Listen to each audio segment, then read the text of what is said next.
दोस्त जैसा कि आप लोग जानते हैं कि एक आयांश नाम का बच्चा है जो कि बहुत ही बीमार है। आयांश नाम का बच्चा है जो कि बहुत ही बीमार है और उसे एक इंजेक्शन के लिए 16 करोड़ रुपए की ज़रूरत है, जो कि हमारे भोजपुरी इंडस्ट्री से बहुत ही सुपरस्टार लोग पैसे देने के लिए तैयार है। यहाँ तक कि हमारे खान सर भी उसको पैसा देने के लिए तैयार है। और दोस्त अगर हम किसी की हेल्प करते हैं तो भगवान भी हमारी हेल्प करता है। दोस्त अगर हम जिंदगी में कुछ पाना चाहते हैं तो कुछ खोना भी पड़ता है। अगर हम आयांश की आज हेल्प नहीं करेंगे तो कल हमारी भी कोई हेल्प करने नहीं आएगा। और दोस्त जिंदगी ऐसे ही सफल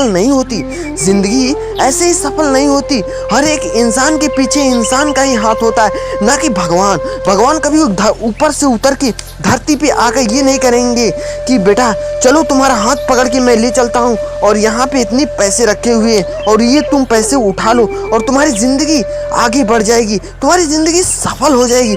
तो दोस्त इंसान ही इंसान के काम आता है। और मैं ये कहना चाहूँगा कि ज़िंदगी में किसी की अगर मदद करनी हो तो ज़रूर करो, कभी पीछे मत हटो, तभी तुम्हारी लाइफ एक अच्छे रास्ते पे जा सकती है। और दोस्त अगर आपको मेरी बात अच्छी लगी हो तो लाइक, कमेंट और सब्सक्राइब करना ना भूलें और सुनते रहिए NS ज्ञान।